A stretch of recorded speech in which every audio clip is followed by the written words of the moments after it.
রাজ্যে এই মুহূর্তে ভারতীয় জনতা পার্টি হচ্ছে তৃণমূল কংগ্রেসের প্রধান প্রতিপক্ষ। এক সময় এই মালদা জেলা রাজ্যের রাজনীতিতে যে দলই ক্ষমতায় থাকুক না কেন কংগ্রেস পার্টির এখানে প্রাধান্য ছিল, কিন্তু আজ রাজ্যের রাজনীতিতে কংগ্রেস এবং সিপিআইএম কার্যত অপ্রাসঙ্গিক হয়ে গেছে। এখন লড়াই তৃণমূল কংগ্রেসের সাথে ভারতীয় জনতা পার্টির, এবং এই লড়াইয়ের মধ্যে আজ আপনারা দেখতে পাচ্ছেন তৃণমূল কংগ্রেস কতটা ভীত শঙ্কিত।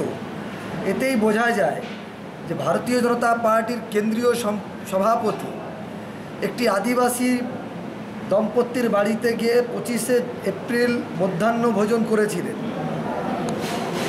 তার বুথ চলো কর্মসূচিতে 5 জন সাধারণ মানুষের বাড়ি যাওয়ার কর্মসূচি ছিল, সেই কর্মসূচিতে তিনি গেছিলেন।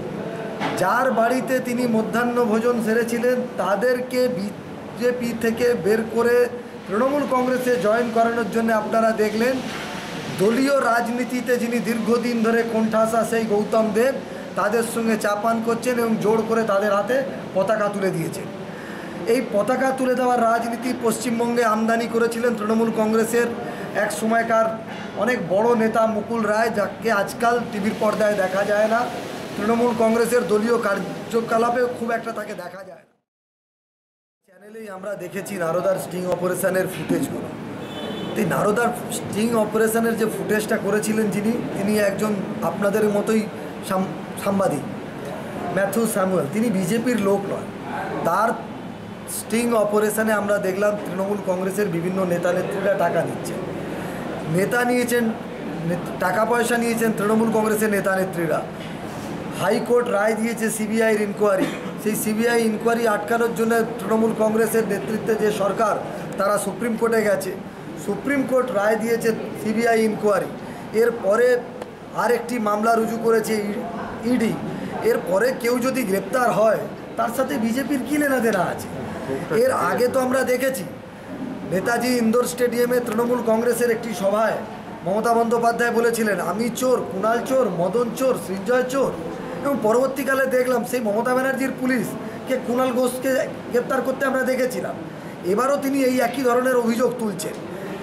সিবিআই ইনকোয়ারি করবে, যারা দোষী হবেন তারা গ্রেপ্তার হবেন, এটার সাথে বিজেপির কোনো সম্পর্ক নেই। এবার তিনি বলছেন 1 লক্ষ লোককে গ্রেপ্তার করবেন, তিনি করুন না 1 লক্ষ লোককে গ্রেপ্তার। সাধারণ স্তরের কর্মী থেকে শুরু করে নেতা পর্যন্ত তাদের যদি মনে হয় বিজেপিতে গিয়ে তৃণমূল কংগ্রেসের বিরুদ্ধে যে বিজেপির লড়াই তাতে তারা বিজেপিতে যোগদান করতে চান, তাদের বিরুদ্ধে যদি কোনো অপরাধিক মামলা না থাকে, তাদের বিরুদ্ধে যদি কেউ টেন্টেড না থাকে, তাদের বিজেপিতে আসতে এবং আমাদের গ্রহণ করতে কোনো রকম অসুবিধা নেই। আমি ব্যক্তিগত আক্রমণের নিন্দা করছি। কোন রাজনীতিতে ব্যক্তিগত আক্রমণের কোনো স্থান নেই। রাজনীতিতে লড়াই হবে মতাদর্শের ভিত্তিতে, রাজনীতিতে লড়াই হবে দলীয় আদর্শের ভিত্তিতে। এটাই গণতন্ত্রের বৈচিত্র্য। আমরা আমাদের কথা বলবো, তারা তাদের কথা বলবে, মানুষ শেষ সিদ্ধান্ত নেবে। রাজনীতিতে ব্যক্তিগত আক্রমণ এবং কুৎসার কোনো স্থান নেই। মানুষ যদি ভোট দেওয়ার সুযোগ পায়, তো যেভাবে তৃণমূল কংগ্রেস ভয় ভীতির রাজনীতি উত্তর দিনাজপুরের রায়গঞ্জে শুরু করেছে, তার বিপক্ষে রায় দেবে বলে আমরা মনে করি। তবে রায়গঞ্জ মিউনিসিপ্যালিটির নির্বাচনের একটা বড় ব্যাপার হচ্ছে গোটা কংগ্রেস যারা এই মুহূর্তে রায়গঞ্জ পুরসভা চালাচ্ছে, তারাও প্রত্যেক কটা আসনে প্রার্থী দিয়ে শেষ অবধি লড়াই করতে পারেনি। আমরা দেখেছি মোহিত সেনগুপ্ত সহ বেশ কয়েকজন ময়দানে আছে।